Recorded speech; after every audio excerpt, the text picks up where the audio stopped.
Di Timur Tengah, agak panjang ceritanya ini. Di Timur Tengah setelah ambruknya khilafah tahun 24, khilafah Ottoman, dari sejak Zainal Abu Bakar sampai tahun 24, khilafah itu bubar. Khalifah terakhir Abdul Majid dibuang ke Jerman. Yang membubarkan khilafah adalah seorang ideolog namanya Mustafa Kemal Atatürk, yaitu ingin menjadikan Turki modern, nasionalis, sekuler. Sekuler 100% sekuler. Khilafah hilang, Turki berdiri menjadi negara nasional dan negara sekuler. Haji, negara tidak ikut campur. Mau haji mau tidak bukan urusan negara. Ya, agama enggak, dan ini. lepas. Negara nggak ngurusin haji. Terserah, nggak ngurusin agama lah, nggak ngurusin agama. Okay. Walhasil itulah. Nah, ternyata gagal. Turki itu gagal.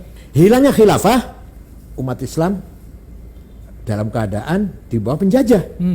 Inggris menjajah Irak, Mesir, Sudan, Prancis, Suriah, Lebanon, Aljazair, Tunis, Italia menjajah Libya, dan Belanda pun menjajah kita lah. Maka umat Islam yang dijajah itu tidak punya pemimpin, tidak punya induk. Nggak punya induk. Nah, disitulah berdiri pertama kali partai politik Arab yang berideologi nasionalis, sekuler, sosialis, yaitu Partai Ba'ath, yang pendirinya namanya Michel Aflaq, orang beragama Kristen Ortodok dari Damaskus, menantunya Golda Meir, Perdana Menteri pertama Israel, itu dia menantunya. Maka menggembleng kader-kader Arab dari Irak, Hasan Bakr, dari Suriah, Abdul Karim Qasim, Mesir, Zakaria Muhyiddin, Muhammad Najib, Aljazair, Bin Bella, Tunis, Habib Bourguiba, Sudan, Ja'far Umeri. Nanti akan diteruskan oleh kader-kader seterusnya dari Irak, Saddam Hussein, dari Ramadan, Tariq Aziz, dari Suriah, Hafid Assad, Abdul Halim Khaddam, Said Muallim, dari Mesir nanti Muhammad Najib, Jamal Nasir, Anwar Sadat, dari Aljazair nanti bin Jadid, Sadr bin Jadid, Hawari Boumediene, dari dan seterusnya lah. Nah, ini mereka ini yang saya sebut namanya tadi semua adalah aktivis Ba'ath. Aktivis Ba'ath yaitu nasionalis, sosialis, sekuler, bukan aktivis Islam. Ya, walaupun mereka beragama Islam, tapi geraknya, aktivitasnya, perjuangannya bukan lil Islam, bukan li ajlil Islam, bukan. Justru sekuler, ya sekuler, melawan menjajah. Ini kan cerita masing-masing merdeka kan, negara semua merdeka. Maka semua negara Arab nasionalis, sosialis, sekuler. Nah, sekutu kebakaran jenggot, karena ini yang merdeka ini di belakangnya semua Soviet ini, di belakangnya sosialis kan. Maka sekutu buru-buru bikin boneka, negara boneka. Ada satu keluarga, kakek, nenek, besan, mertua, pak ade, paman, menantu. Jumlahnya 200.000 dari satu keluarga. Al Khalifah jadi negara Bahrain. Ada lagi 200.000 dari keluarga Al Thani jadi negara Qatar. Ada dua keluarga, keluarga Jabir, keluarga Sobah jadi negara Kuwait, 400.000. Ada 7 dusun, 7 kampung jadi negara Emirat. Itu Dubai, Abu Dhabi, Sharjah, Ajman, Rasul Ain, Fujairah. 7 lah, jumlahnya cuma 650. Sekarang aja jumlah penduduknya 2 juta, 80% pendatang. Yang asli cuma 20%. Sekarang ini sedepok itu. Iya. Nah ini negara bikinan sekutu. Kepentingannya? Nah, untuk mengimbangi negara yang tadi lahir itu Irak, Suriah, Mesir, Sudan yang sudah di belakang. Seperti negara hadiah seperti Brunei, Singapura, New Zealand itu semua negara hadiah dari Inggris semua kan. Nah, walhasil. Setelah demikian berjalan, baru umat Islam sadar, ingin geraklah. Nah, pertama kali orang pejuang ingin membangkitkan umat Islam dengan semangat li ajl Islam adalah Syekh Hasan Al-Banna. Nah, mendirikan partai politik Islam namanya Ikhwanul Muslimin. Tahun 30, tahun 35, 36 lah. Dengan niat agar terutama pemuda-pemuda masa depan nih punya semangat Islam gitu loh. Jangan sekuler, jangan sekuler. Nasionalis boleh tapi jangan sekuler.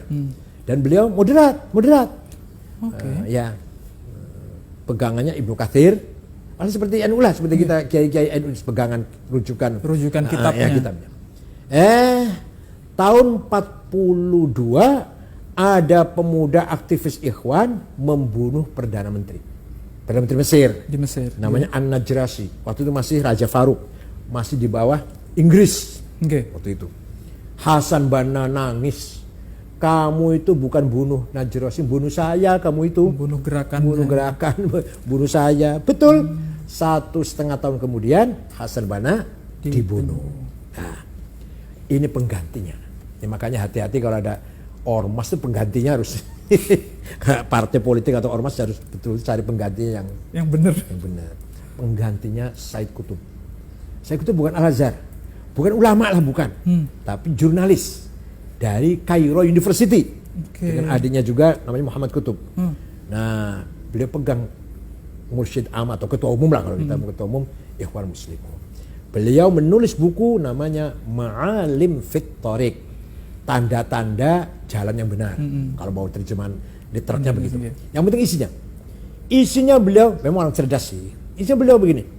Yang namanya jahiliyah itu bukan fenomena sosial primitif, miskin, buta huruf, terbelakang.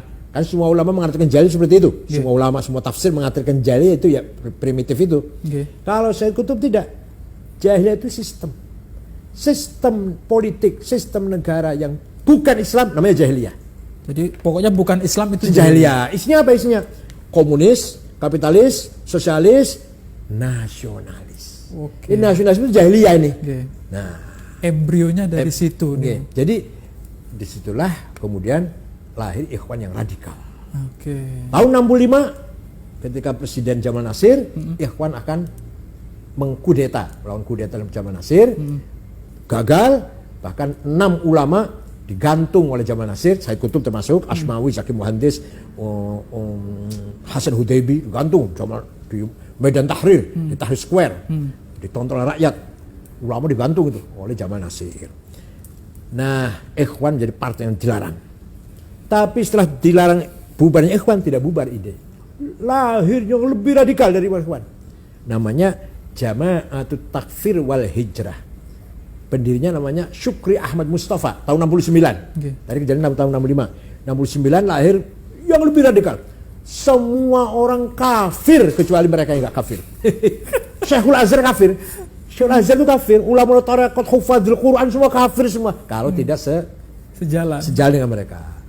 Nah, itulah pertama kali mereka membunuh Menteri Agama, Menteri Auqafnya, namanya Syekh Husain Al-Dhahabi yang punya karangan At-Tafsir wal Mufassirun, itu dibunuh. Kedua membunuh wartawan senior Koran Al-Ahram, namanya Yusuf Sibai. Yang ketiga puncaknya tanggal 3 Oktober 1981 membunuh Presiden Muhammad Anwar Sadat. Oleh Husni Mubarak mereka hantam, ternyata tidak bisa habis. Sampai sekarang ada masih di Gurun Sinai yang nanti itu mereka cikal bakal terus sedunia ini. Dan mereka lah yang kemarin belum lama atau setengah tahun yang lalu atau berapa belum 1 tahun belum ngebom sholat Jumat di Rafah provinsi Arish, 600 jamaah Jumat mati semua. Kenapa ngebom? Kafir. Jadi sholat Jumat itu kafir. Dia cara berpikirnya luar biasa itu karena berbeda dengan mereka itu. Jadi lebih daripada Ikhwan. Kalau Ikhwan ingin syarat Islam gitulah. Ini enggak takfir. Itu sampai ke kita, Bu ya? Iyalah itu. Nanti kan ISIS juga seperti itu. Tapi kalau ini murni dari dalam, kalau ISIS bikinan dari luar, bedanya gitu. Ini kalau ini dari dalam.